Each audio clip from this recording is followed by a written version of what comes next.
countdown to the last comic shop in 5, 4, 3, 2, 1.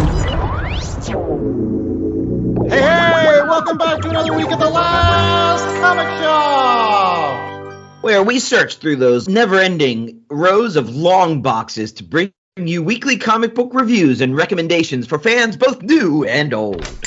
Yeah! And we try to stay cool in this unforgiving summertime heat. Oh, I know, right? Have you seen the pit stains on our brand new summertime version of the Last Comic Shop t-shirt? Available on thelastcomicshoppodcast.com, by the way. Without the pit stains, of course, that'll cost you extra. Those are the collector's editions. Oh, you're right. Of course. Well, I'm the host with the most, Andy Larson. I'm all joined, as always, by my co-host, J.A. Scott and Chad Smith. And despite those warmer temperatures, we're still dedicated to bringing you yet another Read Pile review for all of our fans. No! Nine! What do you mean, no? We mean no! J.A. and I are on strike this week. It's hot.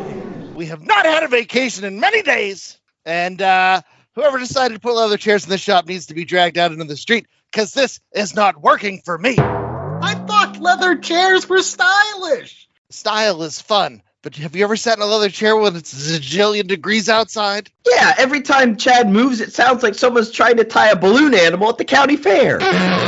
Sticking to everything, I tell you, everything! All right. You're right. We haven't had a break all yet this summer, so I guess this week is as good as any to slack off a little bit. But we still got all these listeners that tuned in. What are we going to do with them? Give them some bomb pops and tell them to go to the pool. Funnel cakes. They can have funnel cakes. But I guess you're right. We do need to give them something besides funnel cakes. And they don't want a t-shirt. Well, how about something from the archive? I'm sure we can find something that will keep people entertained while they eat their funnel cake. All right, let's go ahead and open up that old vault and see what's inside. Ooh, it's cooler down here. It's like a nice, cool basement. I love basements. Yes. My basement's my happy place. It is nice down here. It's like a York peppermint patty. Is that a Pittsburgh toilet I see over there? Yeah, you don't need to look. All right. Well, did you fellas have an idea of what show we should bust out for our fans? Well, earlier this summer, you guys did a bonus show for Livestream for the Cure, raising money for cancer research. I was out of town. I never got to listen to it. Maybe some of our fans haven't either. How about that one? That show was a good time. We did Superman versus Muhammad Ali. We had our pal Mikey Wood tuning in, talking about the late, great Neil Adams. It's all good stuff. Well, it sounds good to me. Let's go ahead and rev up that old archive Rama 3000 and revisit some ghosts of Last Comic Shop past with a Read Pile review of that time that the Man of Steel and the greatest of all time slugged it out for the fate of planet Earth.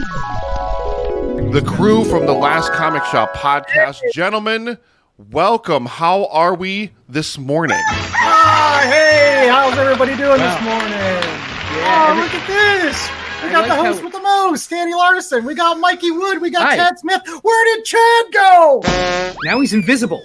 But I hear noise, though, if you listen. I do. I hear noise as well.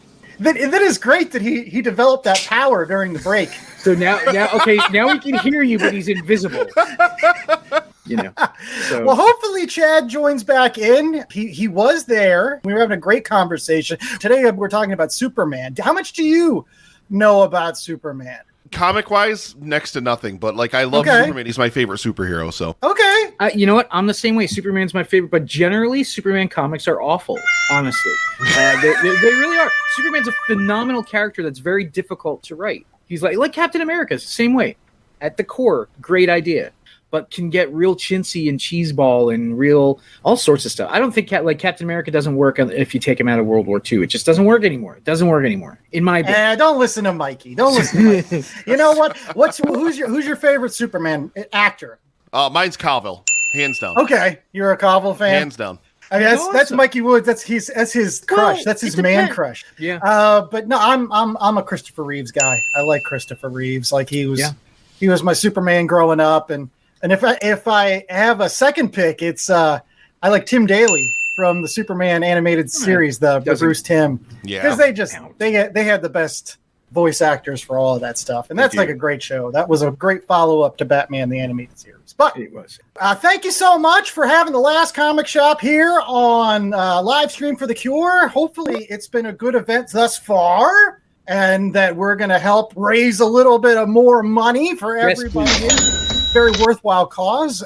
Well, before we get started on the book, we did want to throw out here that we're going to be doing a little bit of a giveaway for the live stream The Cure in our hour here. As long as you live in the continental United States. Now, that is an important caveat to this rule, but as long as you live in the continental United States, the top 2 donators for this hour will receive either a Last Comic Shop t-shirt in the color of your choice or a tote bag. Picking up your comic books on Free Comic Book Day or New Comic Book Day every week. So, again, top 2. As long as you live in the continental United States, we can't ship overseas, but as long as you're in the continental United States, we'll get your information. We'll send you out a free t-shirt of your size and your color, or a tote bag if you'd prefer something toady. It's like we're officially PBS. It's like we're giving tote bags. Tote, not a toad bag. That's an not a toad bag. That's an entirely. It's tote. So today on today's program, we're going to be doing a great book that deals with the Man of Steel. So if you like Superman, you're in the right place. Great. He is the most popular superhero of all time. Like, it's not even close. Like, it's like Superman, maybe Batman, maybe Spider-Man, and then like it's a huge drop off. Wow, there's Chad. He's huge, and I can't hear him. Oh man, we could hear you in the green room. We could dub him. We could dub him. We could start using. Hi, I'm Chad. Hi, my name's Chad Smith. So today we're going to be doing Muhammad Ali's Superman. Yes, that is what we are eventually going to be doing. We are doing Superman versus Muhammad Ali. We're going to go ahead and get started. Mikey Woods here. We got Chad Smith. He's going to be joining in as soon as he gets his audio issues. But again, this book is done by the late, great Neil Adams, who passed away. Oh, we got money! We got money. We haven't even done anything. That's an anonymous donation for $50. Thank you so much. Was this a I'll pay to keep them quiet kind of donation? Because they don't do that. They didn't specify that. It's true. On today's program, we're going to be talking about Superman versus Muhammad Ali, which is a great book that was released. I think it was late 70s, early 80s, and it was done primarily by the late, great Neil Adams. Now, Neil Adams did pass away tragically this year, so we did lose one of the greats of comic bookdom. Again, I feel like even if you're not into comics, you've probably seen Neil Adams' art. He was iconic in developing what certain characters look like, especially folks like Batman. Batman post Adam West and the campy 60s television show. Neil Adams comes in with Denny O'Neil writing, kind of brings it back to those street roots, gives him the huge ears, gives him the flowing cape. Mikey, what can you say about Neil Adams? Well, so Neil Adams came in and he added a sense of realism kind of to his. I mean, it's like dynamic realism, but it's realism to comic art, and he was contributed to the rebirth of multiple titles that were on their last legs. Like, people don't realize that, like when he took over doing the art chores for X-Men was like tanking. X-Men was like, I mean, they were doing reprint issues. They were doing like it was just nosediving. It was nobody was into it. He came in and it ignited that fuel. And I believe he did the same thing working with O'Neil on Batman, and then prior to that doing Green Lantern, Green Arrow. Especially Green Lantern, Green Arrow is famous for that sense of sort of like street level superheroes.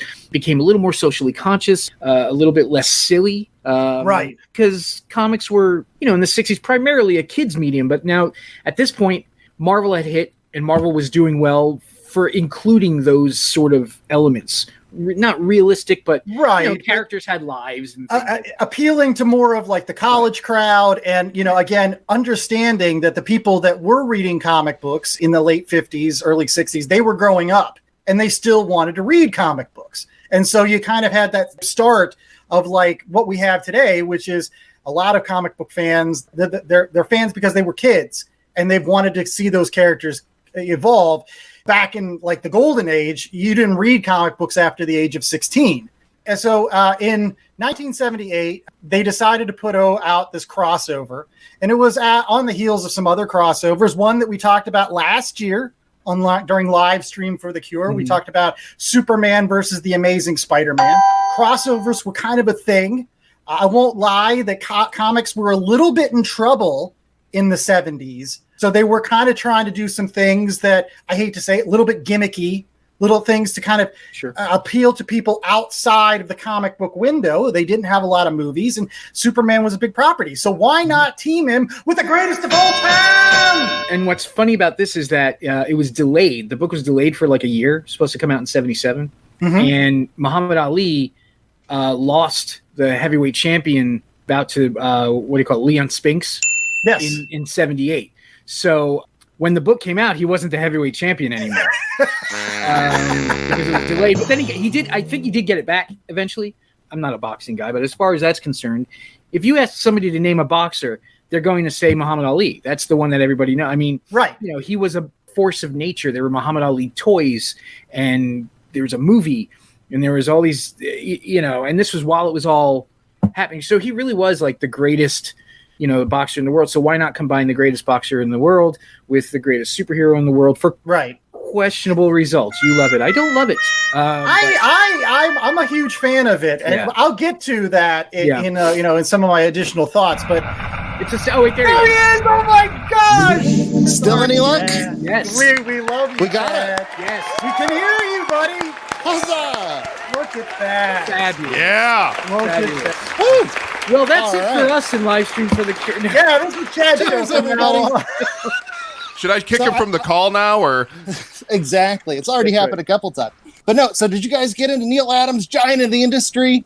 Yes, we did. We did talk about Neil Adams. We were actually touching upon, Muhammad Ali at this point. Like how Mikey had just mentioned how he had lost the title because they delayed this for a year. Yeah. And then I was going to talk about the fact that this also comes on the heels of Rocky, which was a huge movie. It was released in 1976. So again, boxing was on people's mind. And, even though Muhammad Ali wasn't in Rocky, everybody knows that Apollo Creed is the stand-in for Muhammad Ali in that movie. So this is an opportunity for DC to kind of get some folks that aren't reading comic books into that comic book tent to at least pick up this thing. And I think no other way kind of illustrates the fact that they're trying to pull people in than that cover, Chad, right? Not only does it have Superman and Muhammad Ali, but it's got everybody that was like anybody in the late 70s, right? And this cover is beautiful, and they have so many celebrities. They have over 150 celebrities that they credit on the inside. And then there are a bunch that they didn't credit. There were issues getting likeness rights. And so they took Telly Savalas and they changed him to Lex Luthor. Or took the Henry Winkler, and he didn't want to approve his likeness. So they just put a 70s style mustache on him. Nice. Yeah, the Fonz would have looked good with a 70s style mustache. So he's Mirror Universe Fonzie. Exactly. Right. And then you got the Beatles and Yoko and Linda are uncredited there in between the ring ropes. Is that Stan with the mustache there? I was going to point that guy out too. Oh, I'm sorry. He surprisingly goes uncredited. The head of the other company, the Stan the Man Lee down here with a front row seat. When has he ever done anything uncredited? That's amazing. One question that I had for you, Chad, is weren't you trying to find John Wayne for the longest time this week? Evidently John Wayne's on this cover, but Chad was having a difficult time finding the old Dukester. So I was doing my homework and I found out there were a bunch of celebrities that didn't approve their likeness rights. Carol O'Connor, the Archie Bunker, was supposed to be on the cover. He declined. And then one of the people that stepped in was my favorite author of all time, Kurt Vonnegut. Wow! That's a $100 donation from the Larsons. Thank you so much. $100. Nice. All right. Nice. But yeah, you besides the people that filled in, you get luminaries at the time. You get Pele, which people thought was Muhammad Ali watching his own fight. But you get presidents, you get Jimmy Carter, you got Betty Ford. Did they white out the husbands booze in it? bottle for Betty Ford? They had. Oh, They whited it out. It's Too behind soon, somebody Mikey. else's. Is it too soon? too soon. Too People soon. don't know what you have in a cup. She was just holding a cup. She Well, was it's a "Here's boxing match, so But yeah. no, I literally spent hours this week just staring at this cover because being a comic book nerd, they have your comic book folks. Like there's Gil Kane. I don't know if you can see through the flash. Wow. Walt Simonson's in the crowd. A bunch of people that were part of the Krusty Bunkers and Continuity Studios make appearances. There are superheroes like the Teen Titans are hanging in the crowd. This book is worth it just for the cover alone. Yes. So, I mean, again, I think we've commented on the past that if you could, I wish that they had blown it up like poster size and you could get it like as one of those Subway posters because it would look gorgeous if you had a nerd den. Like to have that with all the people that are part of that and Superman, Muhammad Ali. I think you'd have to hang the guide too, and then pencil your own ones in. For you the would have uncovered to, part. because why not? Like you'd have to have the guide so people come over. They start looking. Oh yeah, that person's on there. So it was a pop culture comic books smash up, and that happens all the time nowadays. But for the 70s, this was kind of like a rare deal. This was something that they wanted to test the waters. And again, Neil Adams draws wonderful stuff on there based on, I think, a plot that Denny O'Neil wrote on a cocktail napkin and handed. Right. No, I learned that Denny O'Neil dropped out of the project midway, and so we always credit him as writing it. But it's really Neil Adams that took the ball and ran with it. Yeah. We'll get to the 10-cent synopsis. So all the time on the Last Comic Shop, we give you a 10-cent synopsis. So what happens in Superman versus Muhammad Ali? And I think Mikey is a good guy to give us that old 10-cent. Now, full dime, Mikey. Don't skimp on this. No, so Superman and Muhammad Ali are recruited, sort of, or kidnapped, I guess, by a bunch of aliens to fight their greatest champion and then eventually each other for the fate of the world. Basically, yeah. I mean, that's really it, and it's fun ensues. Right? Oh, yeah. You forgot about the name of the aliens. They're called the Scrubs. Which is, I believe, a boxing reference, isn't it? Like, I guess I don't know. I always thought it was a TLC reference. You're bringing sports into comics, and we're not the audience for that. We're like, have you seen us? Well, we don't know this. We do know that at one point there is kind of a sly TLC reference, but Superman does call one of the Scrubs a Buster. Oh, that's right. There you go. Oh wait, is that all? Is that recolored? That version? It is. So yeah, I had it's both pretty. versions, including the 2010 reprint. That was recolored, although I'll be honest, I prefer the old dot matrixy printing methods of the old school. But if you want something where it's flashed up, there's that new version as well. Yeah. We're on the fence sometimes about those recolorings when it comes to comic books. If you can find that Treasury edition, that's the way to do. That's the way to go with it. I had that when I was a kid, and now I'm really ticked off that I don't know what happened to it because it's worth a bunch of money now. It is. It is difficult to lay your hands on. So if you find a copy, even if you don't like comics, if you're at a yard sale, send it to me. I knew somebody was going to do it today. $37 donation from Jared. Wow! Thank you so much, Jared. Wow. That's very cool. That's man. awesome. Thank you. Yeah, that was the synopsis. Okay. It is literally Superman versus Muhammad Ali. Right. They meet on a basketball court, and then the Scrubs show up, and then they're Superman, like, "Yeah, you got to fight." Because he's away from a red sun, and when you're nowhere near a red sun, Superman's just regular man. He gets the tar beat out of him. He does get the tar, and somewhere in the galaxy, Doomsday is in a containment unit going, no, wait. Wait for me. But I will mention, you do read this particular comic book for the art. Because I will be very honest. The story is about this close to being one of those Hostess ads. Remember the Hostess ads? That's exactly what it is. That's what it is. Like, that's all it is. It's like, oh my gosh, somebody stole all my Twinkies. And then it was like, by the end of the ad, like, that's what you have to. There's no more nuance than something like that. No. I used to share that position with you, but I have since changed upon reflection. Then you have the floor, sir. There you go. This is not our first rodeo with this particular story here. But after listening to some Neil Adams interviews and this book has been in my head all week, there are parts of the story that seem kind of strange. But first, you get the boxing match between Superman and Muhammad Ali after Muhammad Ali has been training Superman on the sweet science of boxing. Yeah, for 2 months or Ali teaches him that. When you have superpowers, you don't really have to know how to fight. You just got to throw a punch. You don't have to know how to dodge and weave and not get your ear bit off or whatever it is they do. Right. But no, so Muhammad Ali trains Superman, and then they have the fight, and it's super important that Muhammad Ali wins the fight against Superman. And after listening to Neil Adams, if you've ever talked to Neil Adams, you know that he knows how great he is in the comic book industry. Mm-hmm. And I almost feel like he felt a kinship with Muhammad Ali as somebody who was super talented. But at the same time, if you know anything about Neil Adams, you know, too, that he was one of those people that fought for creators' rights. When the Superman movie came out a year before this was released, Neil Adams was on the front lines to get Siegel and Schuster paid and taken care of because they were in poor health, and the folks at DC National just kind of kicked him to the curb. He's somebody who has stood up for the little guy and believed in his principles. And I think he saw a kindred spirit in Muhammad Ali, somebody who, as a cultural icon, it took 4 years out of the prime of his career to stand up for what he believed in.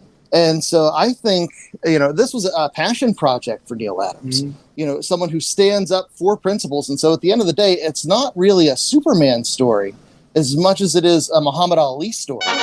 And you get all those different elements that work themselves in, whether it's Muhammad Ali being the greatest and beating Superman in a fight, or Muhammad Ali standing up to Hanya and doing the old rope-a-dope to buy time for Superman, and even kicker at the end where Muhammad Ali figures out that Superman is Clark Kent. All of that, I think, is done in respect and in service to promoting Muhammad Ali, which keep in mind, when this came out, this was a huge cultural thing to have an African-American boxer on the level with Superman. Mm-hmm. And it's all in the spirit of fair play. It's all in the spirit of giving people a fair shake. And so I think if you're looking at that story as oversimplified, there are little nuances there that as I've been reading about it, and as I've been staring at pages and staring at that cover, there's so much in here that was quietly and slyly a very big deal for the spirit of fair play, for giving everybody that shake that they all deserve. Really interesting insights.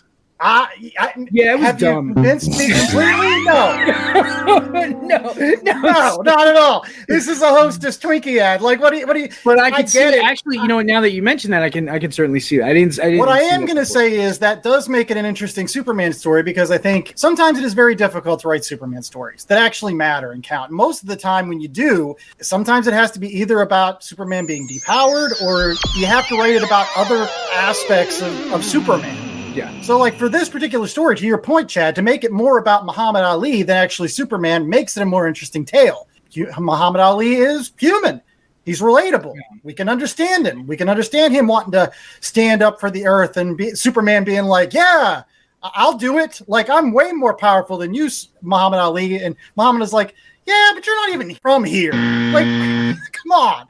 They want to have a boxing match here. Have you ever even boxed before? Get out of here. There's a lot. You're right. There's a lot of pride that Muhammad Ali shows in this particular book, and I am sorry.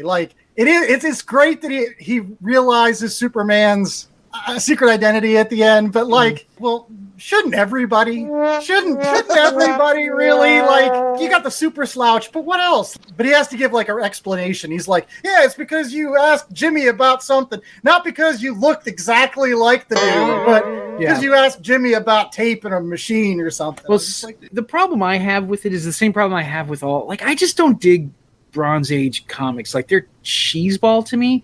You still get the white guys in the 70s writing African American characters with the jive turkeys, and you still get that. But in this case, it's Muhammad Ali, and he actually did talk a particular way. Yeah. So it actually kind of works in this case. But questionable sort of 70s era stereotypy kind of things in there, but it's not troublesome or anything. It's not like the old Spirit comics where you actually feel a little dirty after reading them, where you have to kind of like go right. But like Neil Adams can draw like a hell of a comic, and it's wonderful to look at. It just wasn't, I mean, it was just super cheeseball and super, but now that you've added layers of nuance to it, now I'm all bothered and I gotta go and for the nuance that I missed, because I thought I was a pretty intelligent reader.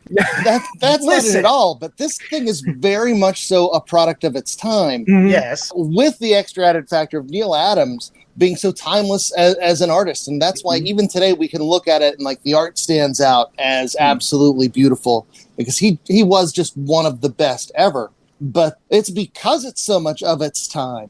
And it is a little bit cornball, it is a little bit cheesy, but because of that, like it was able to accomplish so much. And you can't help but appreciate those sly notes that help people to make connections. Because keep in mind, Muhammad Ali was not beloved by everyone. Like him taking a stand for his beliefs had divided people, and so putting him on the stage with Superman, like that's a big deal. They even do a little, I don't know, like the cover there, you could see the original cover anyway. They even have a little Star Wars reference on there. With the Star Warriors. Star Warriors, because Star Wars had come out in 1977, it was right. Like, it was like gigantic. And Superman, the movie was actually a big deal. Like it was the first time one of these guys had been on screen since like Kirk Allen played him in a serial. Well, he had the Superman TV show. But right. And this was after the Whatever Happened to the Man of Tomorrow, Kurt Swan exit thing. No, this was before that. This is a couple years before that. Because that was 84 or 86. Was it really? Yes, it was late. Because I mean, it was right before Man of Steel. And Man of Steel was like 86 or something like that. I guess the Muhammad Ali DC character disappeared during Crisis because you never saw him again in anything. And I hate when they do was on Earth 3. He took one of those Superboy continuity punches. Yeah. Oh, it's all mixed up. Punch the source wall. Now, what I wanted to say, though, is for folks that aren't into comic books that may be listening to this particular thing, Mikey Wood trashed on Bronze Age comics, but that's why I love Bronze Age comics, because I think it is the perfect mix of cheeseball and slightly a little bit of relevancy. Like, I just read some Avengers where, like, Thor and Hawkeye go back to the Old West to fight Kang, and I was just like, this can only happen in a Bronze Age book. Like it doesn't happen in Silver Age. Like, Silver Age, that's, like, now really corny. Bronze Age, you read it because those are feel-good stories. Those are fun stories. And Superman versus Muhammad Ali, even though I said there's not much to the plot, it's a fun story. It is. The dialogue's fun. The art is beautiful. This is a book I really feel like, even if you're not into comic books, even if you just like sports, even if you like pop culture, you should just read, because you're not going to be disappointed. There's a lot of nice scenes in it that, again, still resonate today. And they're still pulling stuff from this. If you are a comic books fan, we just did Jimmy Olsen miniseries that Fraction and Steve Lieber. We did that on the last comic shop. And there are scrubs that show up in that series. Yeah. So they're still talking about the scrubs like 30 years was on. I the only one who like when the main scrub came down, like am I the only one who just saw Ra's al Ghul painted green? Like, he was just or Ra's al Ghul, however you want to say it. Yeah. He just looked like that, because that's another thing that Adams did in the Batman books, was that whole Ra's al Ghul thing and stuff. Right. See, you want any scrubs? I don't want any scrubs. I ain't got no scrubs. I ain't got no scrubs. Well, we've got more of this past review coming up right after these commercial breaks, so stay tuned for more of The Last Comic Shop, more of this live stream for the Cure stuff. This would be a nice, cool spot for some leather chairs. Hey, this is Ken M. Padawan J. Coach Duffy from the Ocho Duro Parlay Hour podcast. Every week, the ODPH is talking sports, movies, TV, comics, and more. It's always a parlay of topics on each episode. You can find the ODPH on Apple Podcasts, Google Podcasts, iHeartRadio, Spotify, Stitcher, Podbean, and wherever you find great podcasts, such as the one you're listening to right now. Don't forget to check out OchoDuroParlayHour.com, where you can find the links to all of the ODPH social media accounts, Links to the bands whose music you hear each week on the show, hashtag 607 podcast info, and parlay points are a companion blog section of the show. Thanks for listening to the ODPH. Now get back to your regularly scheduled podcast. Hi, folks. This is Sean, Pittsburgh Nerd Podcast. If you enjoy genuine conversation from two guys who love the subjects that they're talking about, you need to check us out. Honest to goodness conversation about the things that we love. We're easy to find. Just search Pittsburgh Nerd on some of your favorite podcast catching apps, or you can also check out our vlog on YouTube. Just search Pittsburgh Nerd. We're really, really easy to find. I had it. I don't remember anything of it, but I know I had it.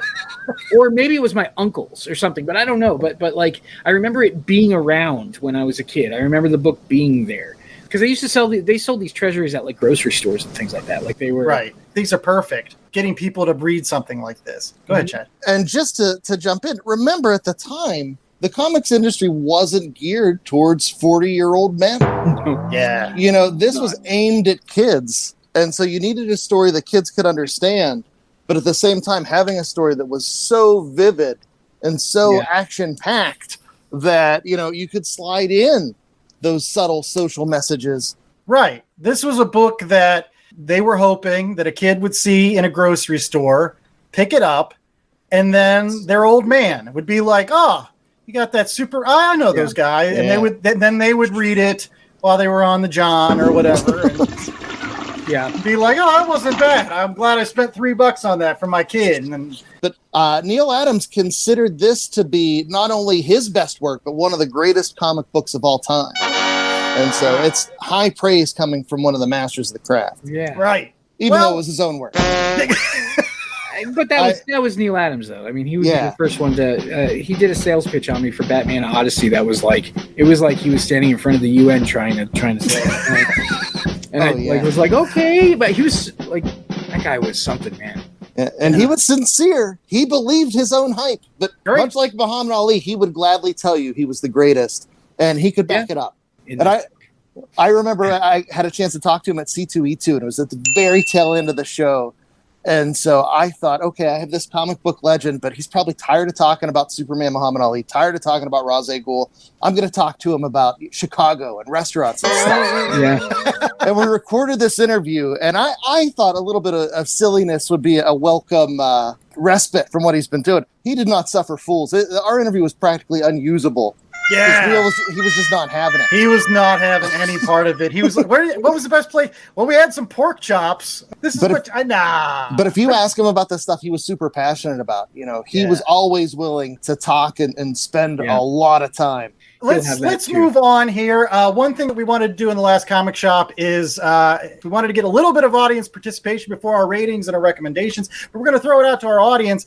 Is there anybody that is like, I don't know, a modern day sports star that you would want to see in something like this? Like a crossover with Superman? We'll put it out to the audience. Any takers? I dare say, if you donate at $5 or higher, give us a celebrity and a superhero, and we'll tell you how the fight will go. Pete Davidson versus Plastic Man? That's a $5. That's it. Let's go ahead and get our ratings real quick while we wait for those to come in here. And we'll start off with Chad. He was very impassioned. 1 out of 4 knockouts, Chad. No, this is definitely 4 out of 4. Like I said, it's not only a beautiful comic book, but it's culturally relevant. It's like a piece of history, basically. And sure, there are things like Hunya that you can laugh at, but that's comic books, man. Like I said, this week, I literally spent hours upon hours going through this cover. I still have not found John Wayne, who apparently did not approve his likeness rights, but they put him in here with a mustache. And I even went to some folks I work with that are a little bit more seasoned, because this came out before I was born even. And so a lot of the 70s references, like I see Kolchak, I'm like, is that Kolchak? It is. He's uncredited, but he's in there. But, you know, seeking out other people to try and help me find John Wayne. But the problem is the people that had that cultural knowledge also can't see anymore. And so there's so much crammed in here, you know, just on the cover. That, I wonder if Lee Majors is in there. $6 Million Man. That's who you should look for. him, Farrah Fawcett, maybe. That would have been a good one. It was so fun to go through the list and find the people that were in there. And if you're a comic book nerd, like I said earlier, you get not just the sports celebrities or the cultural figures, you get comic book creators, you get comic book characters in there. And then I didn't talk about the story itself. I do think it is a thing of nuance. I do think it's a way to put Muhammad Ali on the level of Superman so that we can appreciate that they are both the greatest, and it's channeled through the greatness of one Neil Adams. Oh, here we go. Oh, yeah. Yeah. Chris Yaney donated $5 and says Squirrel Girl versus Wonder Woman. Oh, my goodness. Squirrel Girl versus Wonder Woman. Okay.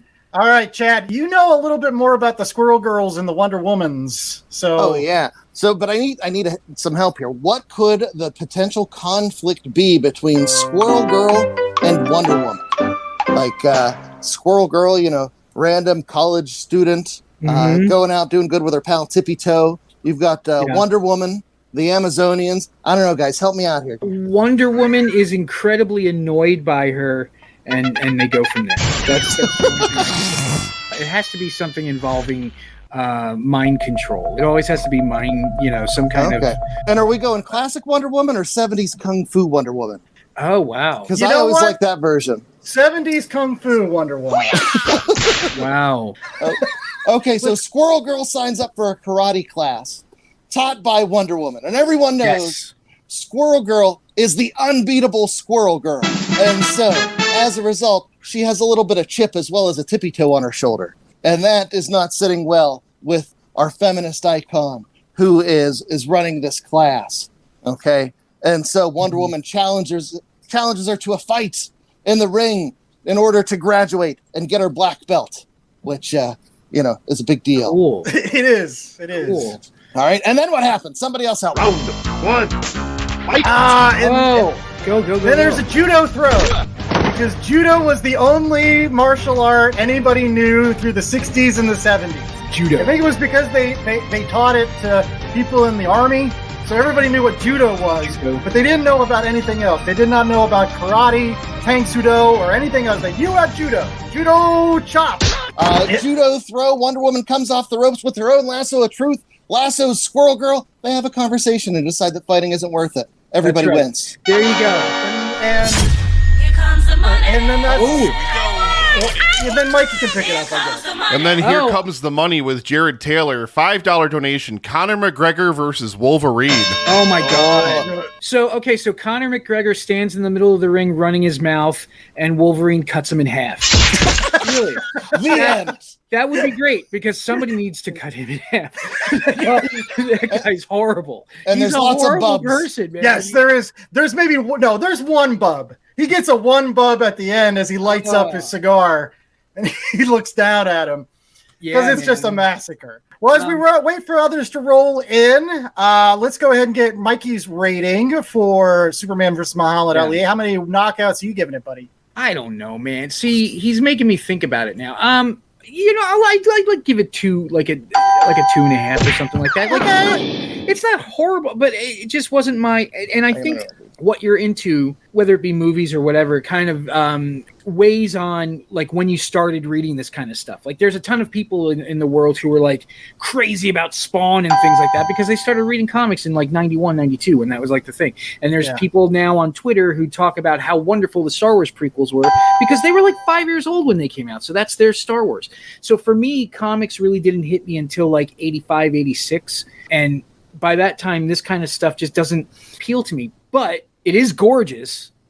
And as a piece of history, comic book history, it is also, it's very important. It may seem cheeseball to people who look at it now, but I think it is an important thing. And so, I'll have to kind of reread it thinking differently and get back to you. 'Cause that happens, Yeah. He and also George Perez, who we just lost, they were big on like tiny little details and big gigantic things, and just fabulous, man. It has been a rough couple of months for comic book fans with the loss sure of has, man. It's been a rough couple of years, like Darwin Cook and like all these great, Danny O'Neill and that's why. Look, I'm not going to give it a full 4 out of 4 because again, the plot is something that's less to be desired. I mean, it's delight very with every simple, bite. but I will give it a full 3.5. This is a good 3.5 knockouts. And it's one of those books where I meet people all the time and I talk to them about like the fact that there's a comic book for everybody. Like the biggest thing that we run into at the last comic shop and our goal of trying to get more people into the comic book tent is people say, well, I'm just not into comics. And I ask them why. And they're like, well, I just don't like Batman. And I'm just like, well, you know, there's other comic books out there for you. I talk to people about like, oh, you're into sports. Have you ever read 21, the Roberto Clemente book? Especially if you're from the Berg or you like baseball at all. That's a tremendous biography about the life of Roberto Clemente. And it's got really great art and stuff. And this is another one. If you're into sports, there should be no question that you should be finding a copy of Superman versus Muhammad Ali, because it's first Superman, so everybody knows who Superman is. Yeah. Superman won't fall down until the bell rings, and then he finally allows himself to collapse. Throw in the towel. She has to be like, fall down, Superman, fall down. I did it, Lois. I did it for you. We're the winners, Lois. And he got done. Look at that. Who does that to Superman? Nobody, but maybe Doomsday and Muhammad Ali. It's roughed up, but that's why it's at the 3.5. I really do recommend. It's one of those great books. It's got a lot of crossover with pop culture, and even though it's from the 70s, like again, that's awesome stuff now. Like everybody loves that. Oh, we got here. We have Sal V. Coming in at the end here. All right, Chris Yaney, I don't even think they got to the Conor McGregor Wolverine thing yet, but he's throwing in Todd McFarlane versus Neil Gaiman. And then we have Sal V. We know that Neil wins that. We already know Neil wins that one. We have Sal V donating $50. $50. Those nerds at it again. Thank you so much. Oh, so great. I see some some potential last comic shop t-shirts coming some people's ways. Yeah. But in any case, so yeah, guys, Todd McFarlane versus Neil Gaiman. Is this like, do we set it in the 90s? Sandman, Neil Gaiman versus Spawn? Sandman v. They Spawn. already did that. Didn't they already go up against each other? Like, did they? Yeah, it was a court battle. Oh, yeah. Neil Gaiman won. Over the soul of Angela. And then Neil Gaiman sold Angela to Marvel. Right. Just to break Todd's heart. Right. Todd McFarlane versus, well, if it were a writing contest, Neil Gaiman would win that as well. Yeah. What about a toy contest? What about an action figure contest? I think it would be sort of like Todd sitting in a corner talking about how awesome he is, and Neil kind of like checking his watch. Like, can I go? Can I? Let me bring in a little bit of comic book history. I don't know if you guys remember back around the Image founding, Peter David used to talk all sorts of smack on the Image guys. Mm-hmm. And so they had the brawl to settle it all at one of the big comic conventions. And it was Peter David versus Todd McFarlane. And Peter David prepared like a lawyer, and Todd McFarlane prepared like a goof. And came in shorts and just got decimated by Peter David. Absolutely decimated. And Todd's kind of like Stan in a way that he's like a super good hype man for things. Like he's really, you got to give him kind of credit for that. I don't know if it's sort of like, I don't know how things are now, but Spawn is apparently selling really well again for some reason. Todd, his heart's always in other places than comic books. I mean, he tried to leave comic books to start his own card company back in the day, but then NHL wouldn't give him the license. Then he does his toys now, and he's all over the place. He wants to make that movie. I think he just couldn't be bothered. And then Neil would show up and just say something poetic and terse. Yeah. And then Todd would get bored and just fall asleep. This is a good pairing because they're very much the antithesis of each other. They really are. Like Neil Gaiman is very sort of like super humble. Like he never really talks about himself in that manner. People ask him these questions and he's like, oh, I don't know. And recently I gotta get, like, I love Neil Gaiman so much. I mean, obviously, but like recently somebody said to him, they did the cast list of the Sandman TV show and they cast Lucifer as, oh my God, I'm drawing a blank with her name and I feel really badly about that. Brienne of Tarth. Okay. But anyway, so somebody said to him, hashtag not my Lucifer, and he responded hashtag not my problem, and that was the best response to that kind of thing ever. So I have to give this pairing to Neil for that matter, but I really think they would kind of be sort of civilized with each other. Yeah, they would both get distracted and go other places. They have other things to do. They don't have time for this foolishness. Well, we've got one more thing to do before we wrap up the last comic shop today. Those were great verses. We loved them. But we're going to real quickly get to recommendations. These are other books that you can pick up at your local comic book shop. In addition to either in Treasury Edition or, as Chad's pointed out, a really nice version that you can pick up in hardback of Superman versus Muhammad Ali.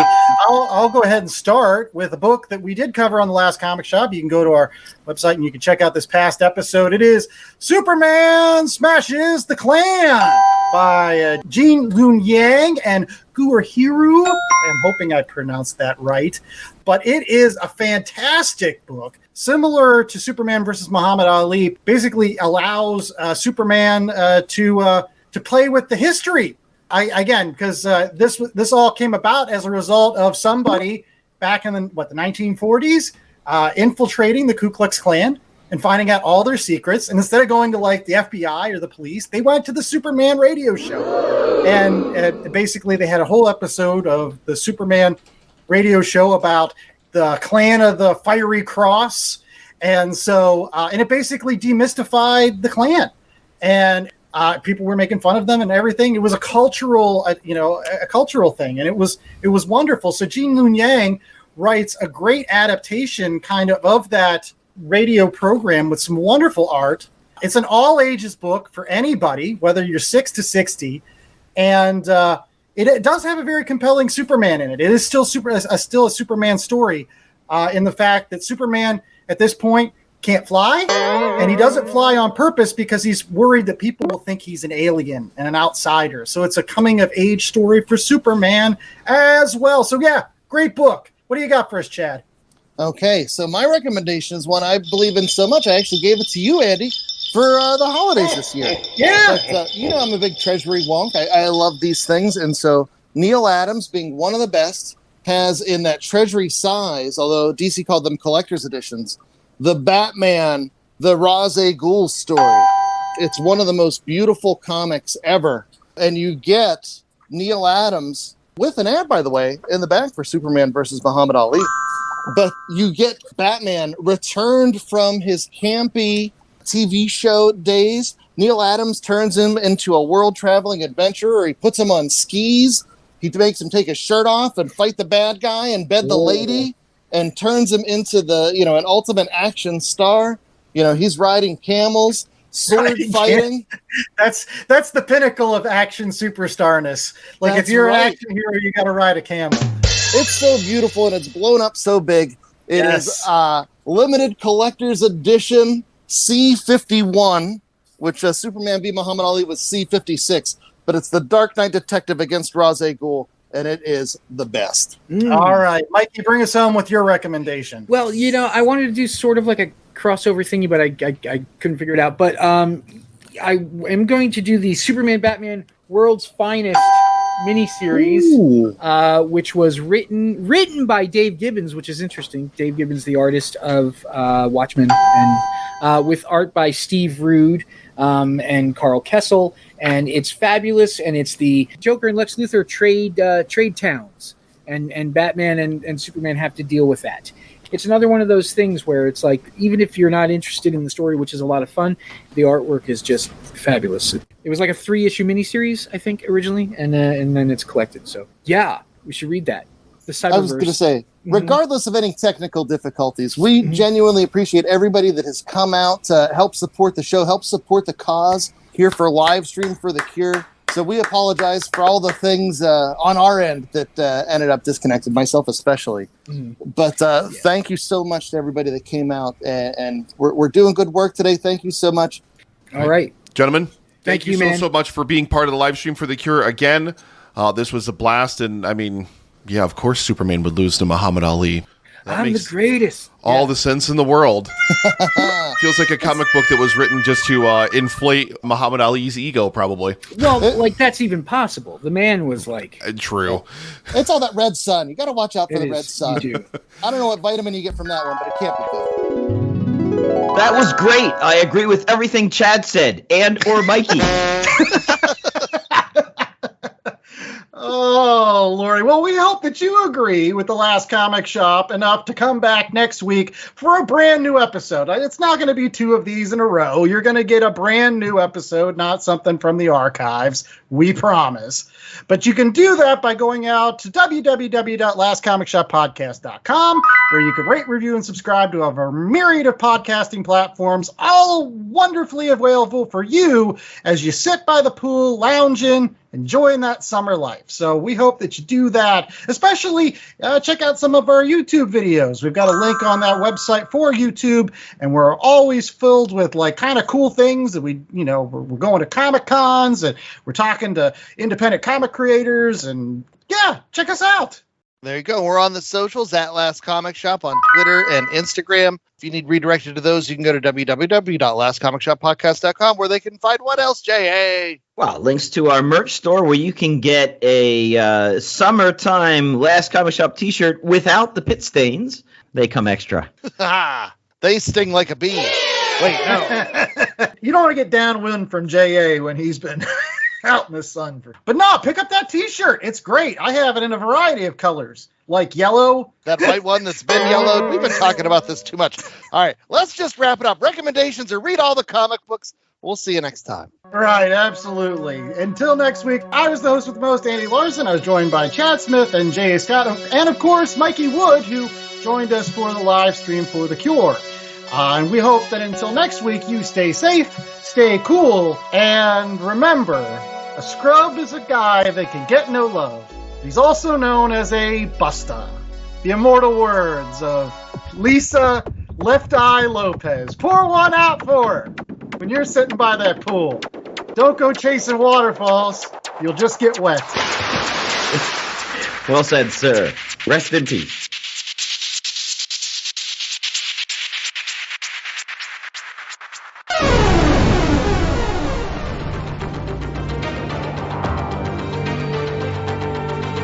The Last Comic Shop was a 2022 Black Angus production.